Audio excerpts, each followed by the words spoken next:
দক্ষিণ ইসরায়েলের পর্যটন শহর ইলাত। রোদ ঝলমলে বিকেল, সমুদ্রের ধারে হাঁটছিলেন পর্যটকেরা। হঠাৎ বেজে উঠল সাইরেন। মানুষের চোখে মুখে আতঙ্ক ছড়িয়ে পড়ল মুহূর্তেই। ঠিক তখনই আকাশে দেখা গেল একটি ড্রোন। অনেকে ভেবেছিল হয়তো আবারও ইসরায়েলি প্রতিরক্ষা ব্যবস্থার সফল প্রতিরোধ দেখা যাবে, কিন্তু না, ভাগ্য যেন তাদের সঙ্গে ছিল না। ড্রোনটি কয়েক মুহূর্তে ইলাতের বিখ্যাত ক্লাব হোটেলের কাছাকাছি বিস্ফোরিত হয়।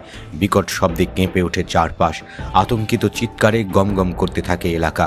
ইসরায়েলি গণমাধ্যম জানায় অন্তত ২৭ জন আহত হয়েছে, যার মধ্যে ২ জনের অবস্থা আশঙ্কাজনক। রক্তাক্ত অবস্থায় অনেকে দৌড়ে ছুটে যান হাসপাতালে।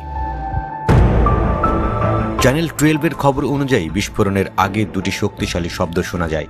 সেটি আসলে ছিল ইসরায়েলি সেনাদের দুটি মিসাইল, যা ছোড়া হয়েছিল ড্রোনটিকে আকাশেই ধ্বংস করার জন্য। কিন্তু দুটি মিসাইলই ব্যর্থ হয়। সামরিক রেডিও পরে নিশ্চিত করে যে ড্রোনটি ছোড়া হয়েছিল ইয়েমেন থেকে। ফলে প্রতিরক্ষা ব্যবস্থার ব্যর্থতা নিয়ে নতুন করে প্রশ্ন উঠেছে। এটি ছিল মাত্র কয়েকদিনের মধ্যে দ্বিতীয় হামলা। এর আগে গত বৃহস্পতিবার আরেকটি ড্রোন বিস্ফোরিত হয়েছিল ইলাতের নাভেহ হোটেলের কাছে। সেদিন তেমন কোনো হতাহতের খবর না থাকলেও আতঙ্ক ছড়িয়েছিল পুরো শহরেই। এবার পরিস্থিতি অনেক বেশি ভয়াবহ।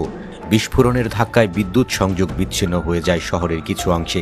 বিমান চলাচল সাময়িকভাবে বন্ধ করে দেওয়া হয় রামেন বিমানবন্দরে। ইসরায়েলি গণমাধ্যম জানিয়েছে ড্রোন হামলার পরপরই ইয়েমেন থেকে একটি ব্যালিস্টিক ক্ষেপণাস্ত্র নিক্ষেপ করা হয়, ফলে মধ্য ইসরায়েলের সাইরেন বাজে। সেনারা দাবি করেছে ক্ষেপণাস্ত্রটি তারা আটকাতে পেরেছে।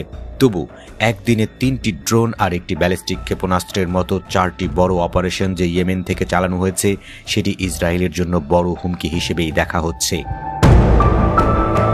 ইয়েমেনের বিদ্রোহী গোষ্ঠীর নেতা আব্দুল মালিক আল হুতি স্পষ্ট জানিয়ে দিয়েছেন তাদের অভিযান থামবে না। তিনি বলেছেন এটি ফিলিস্তিনের মানুষের প্রতি ন্যায়সঙ্গত প্রতিক্রিয়া। একই সঙ্গে তিনি ঘোষণা করেছেন লোহিত সাগরে ইসরায়েলি ও ইসরায়েল সম্পৃক্ত জাহাজের উপর অবরোধ চলতে থাকবে। শুধু এই সপ্তাহেই 24টি ড্রোন ও ক্ষেপণাস্ত্র হামলা চালানো হয়েছে, যার মধ্যে কয়েকটি ইসরায়েলের ভেতরে গভীর পর্যন্ত পৌঁছেছে। ইলাতের সৈকতে যেদিন রোদ উপভোগ করার কথা ছিল, সেদিন মানুষ দৌড়াচ্ছিল বাঁচার জন্য।